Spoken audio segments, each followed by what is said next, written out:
go to the festival, Tortoise, and my friend, this bassist, right, Lewis Webb, plays an action gig now, right? He's the bassist, the guy who He's always got his top time, off. right? Yeah, that's it. That's him. That's Top him. off guy. Yeah. Yeah, the short bassist, right? That's him. We're going to the festival. We've got this band called Akari. He's a kid, and he's complaining about his stomach. Oh, I feel sick. We're like, what? You know, we're kids at the time, and Yeah. all we're thinking about is getting there and like, yay, right? Yeah.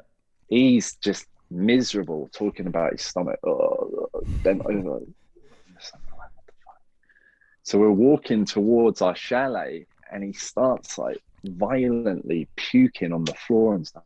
Oh. What the fuck? Like, oh shit. Get into his room. Don't worry, Webb. Just rest. So we're putting him to bed to rest and stuff. And he's like getting up. And he's like, oh, I gotta go and watch a few bands, right? And I'm like, if you feel like it, mate, you know, come on, let's go. Yeah. So we all go, and we're kind of like walking him, and he's like, oh, and we're walking him to the venue, right? And the first band on the Tortoise Weekender was the X, right? And that's man. it's important for my story. But the X, seeing them, it's absolutely incredible. It was around the time they just released Dizzy Spells, right? But they were playing tracks from Starters Alternators as well, I believe. And their singer was called GW Sock at the time, and they're playing on stage. They're the first band of the Tortoise Weekender. And never seen anything like it. I've never seen a band interact that way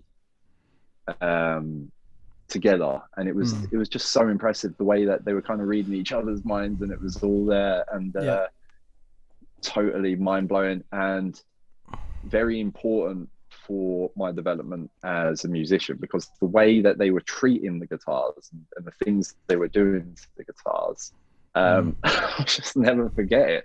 And they had this thing where it was very important to me, because they were obviously going off visual cues, but they'd rush the stage together, the two guitarists, Andy and Terry, and they'd rush the stage together, and it's kind of this explosive piece of music, and they come in, and the rhythm section's always keeping it going, and Yoss has got this political, poetic deliverance, which I loved, right?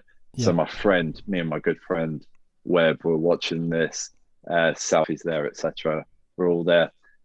And then afterwards, we went back to the chalet, right? And we're just back at the chalet trying to chill, right? We're 18-year-olds, you can imagine, right? And he goes back to bed. And a couple hours later, I think the guys were playing poker or something, I don't know. We just hear this blood-curdling scream from the next room, man. And shit, man, my friend was like, he's like, my stomach. I was like, holy shit. Ring the ambulance, right? 999. Hello, get an ambulance, please. Where? Canvas End, Folk Zone, you know, Butlins, was it Butlins? No, it was Pontins, get to Pontins, right? So the ambulance come, security turn up, the ATP security, and they're like, what are you doing? And we're like, my friend, his stomach, you know, it's gone like this. And they're like, you should have called us. What's he been having? What drugs has he taken? You know, how much alcohol? And we were like, dude, he's come. He's just like, you know, we're kids at the time. He's just come. And he was complaining about his stomach and blah, blah. And the ambulance are like taking it. And it doesn't look good for him, man. Eventually they take him off.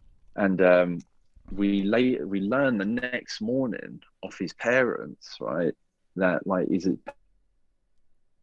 appendix exploded. Right? I was going to say, it sounded like something like that, yeah. He was really, really lucky to be alive, to be honest, right? So not only did we see this band that changed our life, but Webb was really lucky to not only see them, but be alive. And I'm laughing about it because I'm like, just even thinking about it makes me like nervous.